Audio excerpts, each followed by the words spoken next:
جس اللہ نے فیصلہ کرنا ہے وہ قرآن میں پہلے فیصلہ کر کے سنا چکا ہے کہ ہم نے انہیں معاف کر دیا۔ تو وہ اگر ہم ان کو محفوظ سمجھیں، بھائی تم اس طریقے پر کیوں نہیں چلتے ہو میرے نبی کا، وہ تو جی نبی تھے، ہم کہاں نبی کے طریقے پر چل سکتے ہیں۔ اچھا بھئی ان کے ساتھی ہیں، وہ تو جی محفوظ تھے، ہم کہاں اس کے طریقے پر چل سکتے ہیں، تو شیطان راستے بنا دے گا۔ وہ نہ معصوم تھے نہ محفوظ تھے، وہ ہماری طرح عام انسان تھے، لیکن ان کو نبی کی صحبت نے رنگ دیا۔ خطاؤں سے نہیں نکلے، لیکن اتنا اللہ اس کے رسول کو راضی کیا کہ اللہ نے کہا جاؤ سب معاف ہے۔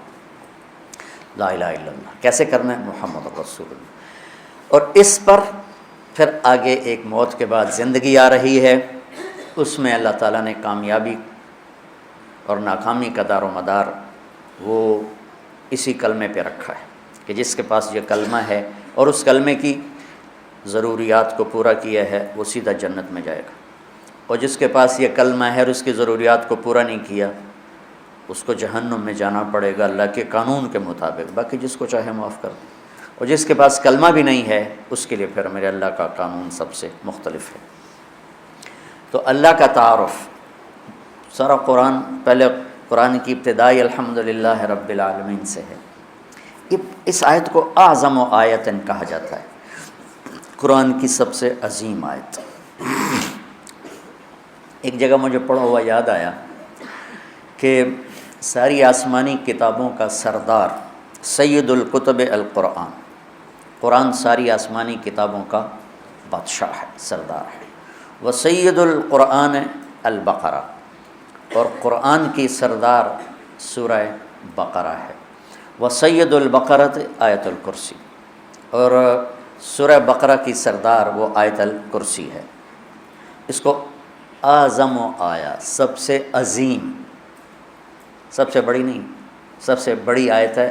اذا تداینتم بدین، بڑی سورہ لمبی۔ اطول آیت وہ ہے یا ایھا الذین آمنوا اذا تداینتم بدین الی اجل مسمی فاکتبوہ۔ یہ ہے اعظم و آیا، سب سے عظیم آیت۔ تھوڑا سا اس پہ ہم بات کریں گے، لیکن کچھ باتیں اور اسی کے ساتھ یاد آ گئیں۔ اخوف و آیا، قرآن میں سب سے زیادہ ڈرانے والی آیت، سب سے زیادہ ہلا دینے والی آیت ہے۔ فمن یعمل مثقال ذرۃ خیرا یرہ ومن یعمل مثقال ذرۃ شرا یرہ۔ یہ قرآن کی سب سے دھمکی دینے والی آیت ہے، ڈرانے والی آیت ہے کہ ایک رائی کے برابر اچھائی کرو گے تو تول کے دکھا دوں گا، اور برائی کرو گے تو تول کے دکھا دوں گا، اور اس پر جزا ہے، اس پر سزا ہے۔ وَإِن كَانَ مِثْقَالَ حَبَّةٍ مِّنْ خَرْدَلٍ أَتَيْنَا بِهَا وَكَفَىٰ بِنَا حَاسِبِينَ۔ کہ ایک رائی کے برابر بھی کوئی چیز ہے جو نظر بھی نہیں آتی ہے، میں اس کو بھی تول کر تمہارے سامنے کر دوں گا۔ اور قرآن کی سب سے شدید آیت، اشد آیت علی اہل النار، قرآن کی سب سے شدید آیت اہل جہنم کے لیے، فذوقوا فلن نزیدکم الا عذابا۔ اور قرآن کی سب سے امید دلانے والی آیت، یا عبادی الذین اسرفوا علی انفسہم لا تقنطوا من رحمۃ اللہ ان اللہ یغفر الذنوب جمیعا انہ هو الغفور الرحیم۔ کہ اے میرے بندو جنہوں نے اپنے اوپر ظلم کیا ہے، ڈرو نہیں، مایوس نہ ہو، توبہ کرو، میں سارے ہی معاف کر دوں، سب معاف کر دوں۔ اور قرآن کی سب سے زیادہ عدل والی آیت، عدل کو ان اللہ یامر بالعدل والاحسان وایتاء ذی القربى وینہی عن الفحشاء والمنکر والبغی یعظکم لعلکم تذکرون۔ اچھا، یہ تو مضمون میں نے آپ کو پڑھا ہوا بتایا ہے، تو اس میں جہنم والوں کے لیے بھی آیت آ گئی، کفار کے لیے بھی آ گئی، اللہ کی عظمت ہیبت بھی آ گئی۔ تو میں چونکہ جنت میرا مضمون ہے، میں سب سے پہلے جنت کو ممبر پہ اللہ نے میرے ذریعے سے بیان کروایا، تو میں نے دیکھا اس میں جو جنت والوں کے لیے سب سے بہترین آیت کون ہے؟ جیسے جہنم والوں کے لیے سب سے خوفناک آیت ہے فذوقوا فلن نزیدکم الا عذابا، تو جنت والوں کے لیے سب سے بہترین آیت کیا ہو سکتی ہے؟ تو یہ میرا تتبع یا میری تلاش کے بعد ہے، ضروری نہیں یہ صحیح ہو، اس سے بھی کوئی عالی شان آیت ہو سکتی ہے جنت والوں کے لیے، لیکن جو میں نے ڈھونڈوں اس نظر سے جب میں نے قرآن کو دیکھنا شروع کیا تو مجھے سورہ قاف کی آیت لگی کہ یہ سب سے زیادہ جنت والوں کے لیے خوشخبری ہے، لہم ما یشاؤون فیہا ولدینا مزید، مجھے لگا کہ فلن نزیدکم ولدینا مزید، میں نے اس کو جوڑا، تو میں نے اپنی طرف سے یہ ایک استنباط کیا کہ یہ آیت میرے خیال میں اللہ تعالیٰ نے جنت والوں کی خوشخبری کے لیے سب سے اعلیٰ درجے کی بنائی ہے، لہم ما یشاءون فیہا، تو ما یشاءون کی حد کوئی نہیں ہے۔ ایک روایت یاد آ گئی کہ جنت میں ایک بادل اٹھے گا، بادل، تو ان پر آتی مشک و عنبر کی بارش کرے گا، تو اس کے بعد اس بادل میں سے آواز آئے گی کہ جنت والو کیا چاہتے ہو، تم پر اس کی بارش کروں، کیا چاہتے ہو تم پر اس کی بارش کروں، لہم ما یشاءون فیہا۔ یہ بڑے زمانے کے بعد مجھے بات یاد آئی، اس میں ہے حادی الارواح الی بلاد الافراح میں یہ بات موجود ہے، جو میں نے آج سے کوئی 36 سال پہلے پڑھی تھی میں نے یہ۔ تو احمد بن ابی الحواری یہ تابعین میں سے ہیں یا تبع تابعین میں سے ہیں، وہ کہنے لگے اگر اللہ نے مجھے وہ موقع دے دیا نا اور بادل نے کہا کہ بولو کیا بارش کروں، تو میں کہوں گا میرے اوپر تو حوروں کی بارش کر دیں، امطری علیہ جواری مزینات، مزینات، میرے اوپر فل میک اپ والی حوروں کی بارش کر دیں، لہم ما یشاءون فیہا، جو چاہیں گے وہ ملے گا۔ پھر اللہ کہتا ہے ولدینا مزید، پھر وہ ملے گا جس کا تمہیں خواب و خیال بھی نہیں ہے، مزید، انتہائی کوئی۔ تو یہ ہے اعظم و آیا، اس میں اللہ کا تعارف ہے، اور اللہ کا نام نامی اس میں کتنا گھوم ہے ہم گنیں گے۔ اللہ، اچھا ایک بات اور یاد، اللہ کا نام قرآن میں کیا ہے؟ بولو سارے بولو، دوبارہ بولو، پھر بولو، کہیں خدا بھی آیا ہے؟ کہیں خدا آیا؟ یہ کیا تم نے لگایا ہوا ہے؟ پٹھان خدا کو خدا بنا جاتا ہے، خدا پاکا، خدا پاکا، وہ اور آگے لے جاتے ہیں۔ وہ جو ہمارے گجراتی میں نے یہ خدا کو خدا بناتے ہیں، خدا کی قسم، خدا۔ ارے اللہ کا نام اللہ ہے، تم علمی لوگ ہو کر اس کو اللہ کے بجائے خدا لکھتے، خدا ہو، پڑھتے خدا ہو، بولتے خدا ہو۔ وہ میں نے ایک مضمون پڑھا میری اس بات کے رد میں، اور رد کس بات پر؟ ہمارے اکابر نے خدا کہا ہے، ہم کیوں نہ کہیں؟ یہ دلیل دی جا رہی۔ ارے بھائی میں کب کہہ رہا ہوں کہ خدا کہنا حرام ہے؟ میں نے کوئی کبھی کہا؟ میری تو لائن ہی نہیں فتویٰ دینا۔ میں یہ کہہ رہا ہوں کہ خدا اللہ کی تعبیر نہیں کرتا، جیسے ہمیں کہا جاتا تھا گاڈ مت کہا کرو، گاڈ انگریزی میں گاڈ، کہ گاڈ اللہ کا ترجمہ نہیں ہے۔ تو میں پوری بصیرت کے ساتھ کہتا ہوں خدا اللہ کا ترجمہ نہیں ہے، گاڈ اللہ کا ترجمہ نہیں ہے، یعنی فل ترجمہ، فل بھگوان اللہ کا اللہ کی پوری ٹرانسلیشن نہیں ہے۔ ایشور، دیوتا، اوتار، بھگوان، خدا، گاڈ، اور جتنے دنیا میں مختلف زبانوں میں نام ہیں، کوئی نام اللہ تعالیٰ پر پورا فٹ نہیں آتا سوائے اس کے جو اللہ نے خود بتایا، اللہ، میں اللہ ہوں۔ تو خدا نہ کہا کرو، منع نہیں ہے، دیکھو بار بار سنو، بار بار سنو، چونکہ تم سو کے سنتے ہو، باہر جا کے فتوے لگاتے ہو۔ میں گورنمنٹ کالج لاہور جب پڑھتا تھا تو ہسٹری، تاریخ کا ہو رہا تھا لیکچر، پیریڈ یار، تو ایک لڑکا پیچھے سو رہا تھا، یوں سر، وہ جو ہسٹری کے پروفیسر تھے وہ بتا رہے تھے صحرائے گوبی کے بارے میں۔ صحرائے گوبی ہے چین اور منگولیا، چائنا سے چلتی ہے، منگولیا میں داخل ہوتی ہے، اور منگولیا والا جو حصہ ہے صحرائے گوبی کا، اس میں چنگیز خان پیدا ہوا اور مغل قوم پیدا ہوئی جنہوں نے دنیا کو ہلا کے رکھ دیا۔ اچھا، اب ان کی نظر پڑ گئی، ان کا roll number 56، yes sir, where is صحرائے گوبی؟ صحرائے گوبی کہاں ہے سر؟ چھنگا مانگا میں ہے۔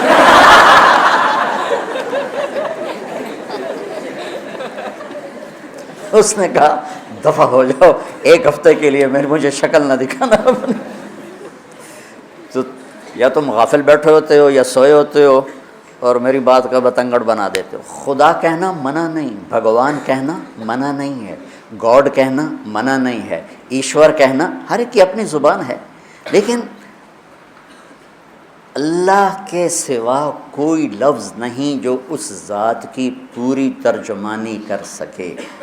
لہٰذا کم از کم تم بچے جو میرے پاس پڑھ رہے ہو یا جو سن رہے ہو یہاں بیٹھ کر یا اس کیمرے کے ذریعے سے، اللہ کو بولنا سیکھو. اللہ، لفظ اللہ میں خصوصیت ہے، جتنے حرف ہیں نا نقطے والے، با، تا، ثا، جیم، خا، زال، زا، شین، ضاد، ظا، غین، فے، قاف، نون، یہ جتنے نقطے والے حرف ہیں یہ کمزور ہیں اور بغیر نقطے والے طاقتور ہیں. اس کی ایک وجہ جو سب کو آسانی سے سمجھ میں آ جائے کہ نقطے والا جو حرف ہے وہ اپنا مطلب بیان کرنے کے لیے باہر سے ایک نقطے کا محتاج ہے، دو کا محتاج ہے، تین کا محتاج. اور جو بغیر نقطے والا حرف ہے وہ اپنا مطلب بتانے کے لیے کسی نقطے کا محتاج نہیں ہے. ٹھیک ہے، شین کو 3 نقطے چاہیے تب اپنا مطلب بتائے گی، اور سین کو کچھ نہیں چاہیے، وہ اپنا مطلب خود بتا دے گی. سمجھ میں آئے؟ لفظ اللہ میں کوئی نقطے والا حرف ہے؟ کوئی نہیں. اللہ نے ان حرفوں سے اپنا نام چنا جس میں نقطہ نہیں. لفظ محمد کوئی نقطے والا حرف ہے؟ احمد کوئی نقطے والا حرف ہے؟ اللہ کتنے حرف ہیں؟ 4. محمد کتنے حرف ہیں؟ 4. احمد کتنے حرف ہیں؟ 4.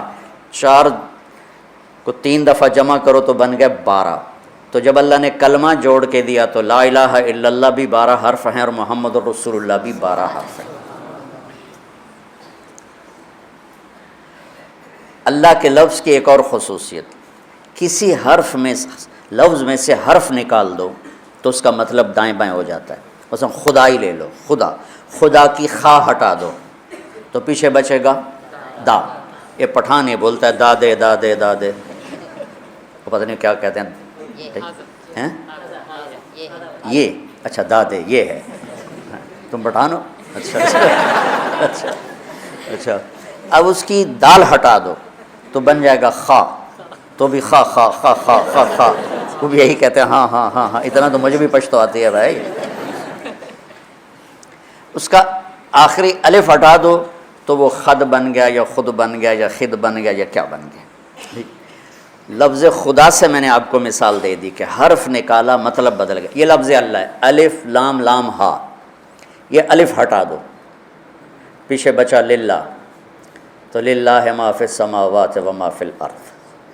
ایک حرف نکلنے کے باوجود بھی ترجمہ اللہ کی طرف جا رہا ہے. یہ لام ہٹا دو پیچھے بچ گیا لہو، تو قرآن کہتا ہے لہو ما فی السماوات و ما فی الارض. یہ آخری لام ہٹا دو تو پیچھے بچ گیا الہ، تو قرآن کہتا ہے وہو الذی فی السماء الہ و فی الارض الہ. سارا کچھ ہٹا کے ہا کی پیش باقی رکھو اور سب ہٹا دو تو اللہ کہتا ہے اللہ لا الہ الا ہو کہو اللہ، لہو کہو اللہ، الہ کہو اللہ، للہ کہو اللہ، اور اللہ پھر اللہ ہے. تو اس کی عادت ڈالو کہ چونکہ لفظ اللہ جب آپ بولتے ہیں تو تمام اللہ کے صفاتی نام اس کے اندر موجود ہیں. اور خدا کسے کہتے ہیں؟ خود آ، جسے کسی نے نہ بنایا ہو اسے کہتے ہیں خدا. کسی فارسی دان نے یہ لفظ بنایا ہے. تو ہمارے بر صغیر میں فارسی قومی زبان تھی مغلیہ دور میں، تو لہٰذا یہی پھیل گیا. تو میں اس کو کوئی ناجائز نہیں کہہ رہا، کوئی حرام نہیں کہہ رہا ہوں، لیکن میں یہ کہہ رہا ہوں جب اللہ اپنا تعارف کرا رہا ہے اللہ، تو تم مولوی تو اللہ کہا کرو. تو اب دیکھو اس میں اللہ کا نام کتنی دفعہ آ رہا ہے؟ اللہ، لا الہ الا ہو 2 ہو گیا، الحی 3، القیوم 4، لا تاخذہ ہو ضمیر 5، لہو ما فی السماوات و ما فی الارض 6، من ذا الذی یشفع عندہ 7، الا باذنہ 8، یعلم 9، من علمہ 10، الا بما شاء 11، وسع کرسیہ 12، ولا یؤودہ 13، حفظ میں مصدر میں ضمیر 14، وہوا 15، العلی 16، العظیم 17۔ 17 دفعہ اللہ کا نام اس میں آتا ہے، 17 دفعہ، اس لیے اس کو کہتے ہیں عظیم ترین آیت، قرآن کی عظیم آیت۔ اور کیا ہے اللہ کا تعارف؟ اللہ کون ہے؟ لا الہ الا ہو، جو لا کہا وہ لا ہوا، وہ لا بھی اس میں لا ہوا، جز لا ہوا، کل لا ہوا، پھر کیا ہوا؟ اللہ ہوا۔ تو اللہ کیسا ہے؟ لا الہ الا ہو، اس جیسا کوئی ہے ہی نہیں۔ وَلَمْ يَكُنْ لَهُ كُفُوًا أَحَدٌ۔ تو دل میں تو آتا ہے، سمجھ میں نہیں آتا، بس جان گیا میں تیری پہچان یہی ہے۔ لا تدركه الابصار وهو يدرك الابصار وهو اللطيف الخبير، لا تراه العيون ولا تخالطه الظنون ولا يصفه الواصفون ولا تغير الحوادث ولا يخشى الدوائر، يعلم عدد قطر الامطار وعدد ورق الاشجار وعدد ما اظلم عليه الليل واشرق عليه النهار، ويعلم مكائيل البحار ومثاقيل الجبال، لا تواري منه سماء سماء ولا ارض ارضا ولا بحر ما في قعره ولا جبل ما في وعره۔ کیا سبحان، یہ اللہ ہے، یہ اللہ ہے۔ ایک بدو نے یہ دعا مانگی جو میں نے آپ کو دہرائی، تو اس کے بعد اس نے اللہ کی تعریف کر کے پھر دعا مانگی، یا اللہ اجعل خیر عمری آخرہ وخیر عملی خواتیمہ وخیر ایامی یوم القاک فیہ۔ یا اللہ آخری حصہ عمر کا بہترین کر دے، آخری عمل زندگی کا بہترین کر دے، اور ملاقات کا دن سب سے خوبصورت کر دے۔ تو آپ یہ سن رہے تھے، اونچی آواز میں دعا مانگ رہا تھا، تو آپ نے حضرت بلال سے پوچھا تیرے پاس کچھ ہے؟ کہا جی ایک سونے کی ڈلی پڑی کر لیا۔ کو میرے بھائی ادھر آؤ، کہ یہ آپ کو گفٹ کر رہا ہوں، ہدیہ۔ کہا جی بہت مہربانی۔ پھر آپ نے فرمایا تجھے خبر ہے میں نے تمہیں یہ ہدیہ کیوں دیا ہے؟ کہ لصلۃ بینی و بینک، کا رشتہ داری کی وجہ سے؟ کہا نہیں، رشتہ داری کی وجہ سے نہیں، بحسن ثنائک علی اللہ، ابھی تو نے اللہ کی خوبصورت تعریف کی ہے، اس پر تمہیں یہ دیا ہے۔ تو اللہ اس کو کتنا دے گا؟ لا الہ الا ہو۔ اور کیسا؟ الحی، موت سے پاک، ہمیشہ زندہ، القیوم، ہمیشہ قائم، اونگنے، اور الحی القیوم کی پھر مزید وضاحت ہے، لا تاخذہ سنۃ ولا نوم۔ یہ نہیں اللہ نے کہا لا ینام ولا ینعس، لا ینام ولا ینعس میں ایک چیز کی نفی نہیں ہوتی کہ نیند تو آ رہی ہے لیکن قابو کر لیتا ہے، اونگ تو آ رہی ہے قابو کر لیتا ہے۔ تو اگر ہوتا نا لا ینام ولا ینعس تو پھر اس مفہوم کی نفی نہیں ہوتی تھی۔ تو لا تاخذہ میں اس کی نفی ہے کہ اس کو نیند آتی ہی نہیں، وہ اونگتا ہی نہیں، وہ نیند اور اونگ سے پاک ہے۔ ایک دفعہ موسیٰ علیہ السلام سے ان کی قوم نے پوچھا تیرا رب سوتا ہے؟ تو یہ بنی اسرائیل بھی عجیب بادشاہ قوم تھی، 40 سال موسیٰ علیہ السلام کے ساتھ رہے اور اتنے بڑے بڑے معجزے دیکھے، سمندر پھٹا اور جو آیات مبینات تھیں وہ دیکھی، کیا کچھ نہیں دیکھا، اور سمندر سے پار ہوئے، فرعون غرق ہوا، پھر چند قدم چلے تھے تو آگے لوگ پتھر کی پوجا کر رہے تھے، تو کہنے لگے موسیٰ ایک خدا ہمیں بھی لے کر دو، اجعل لنا الہا کما لہم آلیہ۔ عقلوں بالکل ہی پیدل ہے انسان۔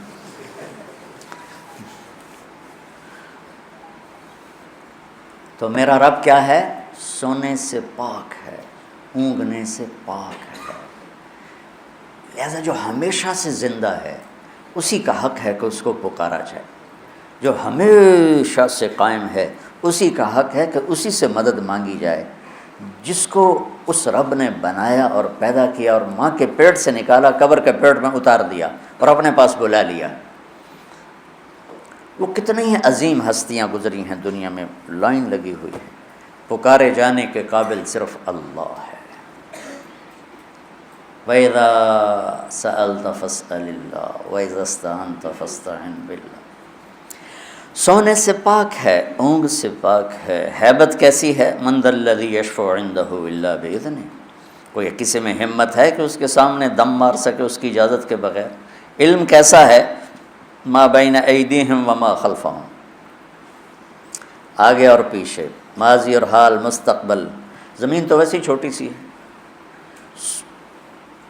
اس کائنات کا لوگ جو تلاش کر رہے ہیں وہ پاگل ہو جاتے ہیں کہ یہ اتنی بڑی کائنات کس نے بنا تھی، کیسے بنا تھی، اور کیا نظام ہے۔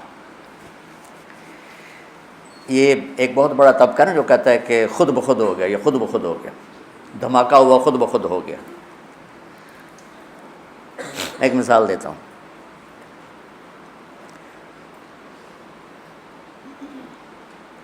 یہاں ایک دھماکہ ہو اور آپ سارے اڑتے بستروں کے اوپر جا کے لیٹ کے آرام سے سو جاؤ، کیا یہ ممکن ہے؟ یہاں سے دھماکہ ہو اور اب اڑتے ہوئے دسترخوان پہ پہنچ کے سحری کھانا شروع کر دو، کیا یہ ممکن ہے؟ ایک دھماکہ ہو اور لوہا بندر بن جائے، یہ ممکن ہے؟ لوہا چلو لوہا تلوار بن جائے، یہ ممکن ہے؟ اللہ تعالیٰ بیٹا گمراہی سے بچائے۔ یہ کیسا دھماکہ ہے؟ ایک کائنات میں دھماکہ ہوا، اور کس دھماکے سے تو چیزیں تباہ ہوتی ہیں، برباد ہوتی ہیں، ٹوٹتی پھوٹتی ہیں۔ آج کل گندم تل رہی ہے نا ہمارے سارے پنجاب میں، تو گندم میں دھماکہ ہوا اور ساری گندم اڑ کے بوریوں میں فٹ ہو کے ٹرک پہ چڑھ گئی اور منڈی بھی پہنچ گئی۔ تو اگر میں یہ کہوں سارے کہیں کہ بڑے بے وقوف ہو، اور میں کہوں کہ تم کہتے ہو دھماکے سے ہر چیز اپنے آپ سیٹ ہو گئی، تو تم تو مجھ سے بڑے بے وقوف ہو۔ ایک آسٹریلیا کا سائنسدان تھا، مجھے نام بھول گیا، جب دھماکہ ہوا، اولم یر الذین کفروا ان السماوات والارض کانتا رتقا ففتقناہما، اس سے استدلال کیا کہ قرآن سائنس ثابت کرنے نہیں آیا، قرآن سائنس کو ثابت کرنے نہیں آیا، یہ زندگی کا طریقہ بتانے آیا ہے۔ آج سائنس کی تحقیق یہ ہے، اور کل غلط ہو کے کوئی اور آ جائے۔ قرآن کا موضوع سائنس نہیں ہے۔ وہ شیخ ندوی رحمۃ اللہ علیہ کے دوست تھے، بڑے عرب عالم، تنتاوی رحمۃ اللہ علیہ کی تفسیر پڑھنے بیٹھا، وہ ہر جگہ سائنس کو ٹھوکتے جا رہا ہے، یہاں یہ سائنس کا فارمولہ زندہ ہو رہا ہے، یہاں یہ زندہ ہو رہا ہے کہ اللہ ان کی بخشش فرمائے۔ اتنے بڑے ادیب علامہ تھے، لیکن یہ کیا کر رہے ہیں کہ سائنس کو ثابت کر رہے ہیں۔ قرآن سائنس ثابت، قرآن اللہ کا علم ہے، سائنس انسانی علم ہے، آج کچھ اور ہے کل کچھ اور ہے۔ تو لہٰذا میں یہ نہیں کہہ رہا ہوں کہ یہ آیت اس دھماکے کو بتا رہی ہے، اللہ کو پتہ ہے کہ کیا دھماکہ ہے۔ تو قرآن سے سائنس نہیں ثابت کی جاتی، قرآن سے انسانیت کا سبق ملتا ہے کہ انسان کیسا ہونا چاہیے۔ تو اس کا میں نے ریسرچ پڑھی تھی کہ جس وقت دھماکہ ہوا تو دو چیزیں پیدا ہوں، ایک رفتار، جیسے میں اس کو یوں پھینکوں تو یہ ایک رفتار سے جائے گا، رفتار، اور ایک ان کی آپس میں کشش، گریوٹیز، جیسے زمین میں کشش ہے، ثقل ہے نا، جس نے ہمیں پکڑا ہوا ہے، اور اوپر 280 من ہوا کا دباؤ ہے، نیچے زمین نے پکڑا ہوا ہے، اوپر 280 من ہوا کا دباؤ ہے۔ یہ 24,000 کلومیٹر ہے۔ اگر یہ 48,000 کلومیٹر ہوتی تو اس کا جو تھا کشش وہ دگنی ہو جاتی۔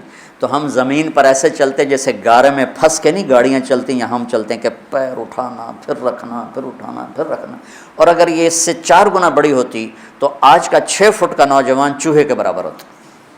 سارے چوہے ٹورے پھرتے ہیں۔ اللہ نے کس حساب سے اس کو بنایا، اوپر 280 من ہوا، نیچے زمین کی پکڑ، ہم یوں 2 پکڑوں کے اندر کھڑے ہوئے ہیں، اور ہم سب زمین پر الٹے لٹکے ہوئے ہیں، الٹے۔ میں ایک دفعہ چھپکلی کو دیکھ رہا تھا، میں نے کہا یا اللہ پٹھی ٹوری جاندی ہے چھت پہ، تو تھوڑی دیر بعد مجھے خیال ہے تو بھی تو پٹھا ہی پڑا ہوا ہے، یہ زمین ہے، یہ میرے پاؤں ہیں، یہ میرا سر ہے، میں یوں ہوں، شہنشاہ اعظم ہے۔ تو وہ لکھتا ہے کہ رفتار اور کشش میں 1 سیکنڈ کے 10 کروڑویں حصے کے برابر اگر کمی بیشی، 1 سیکنڈ ٹک، یہ 1 سیکنڈ ہو گیا۔ وہ مثال دے رہا تھا، 1 سیکنڈ کو 10 کروڑ حصوں میں تقسیم ہی نہیں کیا جا سکتا، وہ مثال دے رہا تھا۔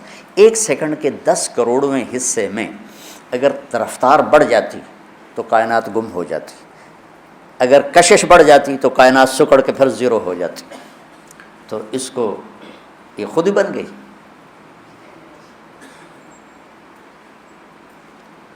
کیسے ہو سکتا ہے؟ ما بین ایدیہم وما خلفہم، کل کائنات اس کی۔ علامہ اقبال رحمۃ اللہ علیہ جیسا شاعر نہ عربوں میں دیکھا ہے نہ عجموں میں دیکھا ہے۔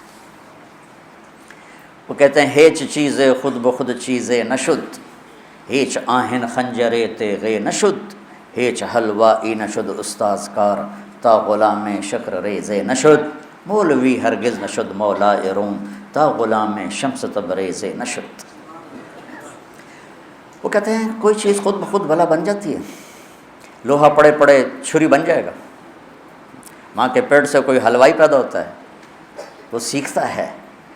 مولوی روم سے مولانا روم شمس تبریز کے ذریعے سے بنا، ایسے تھوڑا ہی بنا۔ مولانا روم تو فلسفی تھے، منطقی تھے۔ کمال بات ہے، آج ہمارے دینی مدرسوں میں منطق پڑھائی جا رہی، سارے جہان کا جھوٹ اکٹھا کر کے۔ شکر ہے میں تمہیں نہیں پڑھاتا ہوں۔ کلو آبا کلو باجا کلو آجا، لا الہ۔ اور پھر بعض اتنے متعصب دیکھے کہ اس کے بغیر تو قرآن بھی سمجھ میں نہیں آتا، لا الہ الا اللہ۔ وہ فلسفی تھے، منطقی تھے۔ عجم پہ فلسفہ غالب تھا، عرب پہ قرآن غالب تھا۔ پھر عرب مغلوب ہوئے، عجم غالب ہوئے، تو پھر فلسفہ ہی سب کچھ بن گیا۔ فلسفہ رہ گیا تلقین غزالی نہ رہی، رہ گئی رسم اذاں روح بلالی نہ رہی، فلسفہ رہ گیا تلقین غزالی نہ رہی۔ تو یہ پڑھا رہے تھے مسجد میں، ان کی کتابوں کا ڈھیر سامنے رکھا ہوا تھا ہاؤس کے پاس۔ تو شمس تبریز آئے، دیہاتی شکل، گنوار جیسے ہوتے نا، بدو، تو بڑے معصوم انداز میں مولانا روم سے پوچھا این چیست، وہ کتابیں تھیں نا، کہ یہ کیا ہے؟ تو انہوں نے دیکھا دیہاتی ہے، تو انہوں نے بڑے تکبر سے کہا این آ اس کہ تو نمی دانی، ارے پاگل، یہ وہ جو تو نہیں جانتا۔ تو وہ ایک دم آگے بڑے، کتابوں کو دھکا دیا، ویسے ترتیب سے پڑھی تھی، یوں دھکا دیا ساری حوض میں جا گری۔ تو انہوں نے کہا تیرا بیڑا بڑھ جاوے، نام مرادہ ایک ہی کی تھے، کوئی پریس تو تھا نہیں، جاؤ بھائی اردو بازار سے نہیں خرید کے لے آؤ، تو ہاتھ سے لکھا تھا۔ تو نے میری زندگی کی محنت برباد کر دی۔ تو وہ کھڑے ان کی گالیاں سنتے رہے، پھر حوض میں اترے اور ایک ہی کتاب کو نکالیں خشک بالکل اور سامنے رکھ دیں، اس یوں جھاڑیں مٹی نکلو سامنے، ساری کتابیں خشک کی خشک نکال کے باہر۔ اب مولانا روم بولے این چیز، یہ کیا ہے؟ تو اب تبریز بولے این اس کہ تو نمی دانی، یہ وہ ہے جو تو نہیں جانتا ہے۔ مولوی ہرگز نشد مولا روم تا غلام شمس تبریز نشد۔ میں گیا ہوں ان کے دربار پر، حاضری دی تھی جب ترکی ہماری جماعت گئی، ہماری تشکیل نہیں تھی، کونیا، میں نے کہا میں نے جانا ہے مولانا روم۔ ہم نے پورا فلائٹ لی اور 8 گھنٹے فلائٹ لیٹ ہو گئی، جہاں وہ ایئرپورٹ پر بیٹھ ہماری تباہی پھر گئی۔ تو شمس تبریز بھی وہیں ہیں اور مولانا روم بھی وہیں ہیں، لیکن پھر نصیب اپنا اپنا ہے۔ شمس تبریز کے مزار پر چند لوگ تھے اور مولانا روم کے مزار پر میلہ لگا ہوا تھا۔ اور ایک عجیب بات بتاؤں، جتنے ہم مسلمان تھے اس سے زیادہ غیر مسلم تھے وہاں۔ تو یعلم ما بین ایدیہم وما خلفہم، سب اللہ کی تعریف ہو رہی۔ ولا یحیطون بشیء من علمہ الا بما شاء، جس سے جو ملتا ہے وہ اللہ کی طرف سے ملتا ہے۔ جو وما اوتیتم، وما بولو، وما تعلمتم، وما اکتسبتم، نہیں، وما اوتیتم کس نے دیا؟ اللہ نے۔ آتیناہ رحمۃ من عندنا وعلمناہ من لدنا علما، وسع کرسیہ السماوات والارض، جس کی کرسی اتنی بڑی ہو کہ زمین آسمان پہ چھا جائے۔ ولا یعودہ حفظہما، اس سب نظام کو چلاتے ہوئے تھکتا نہیں۔ وہو العلی العظیم، کیا عظمتوں والا ہے۔ اس میں ایک اور خوبصورت جو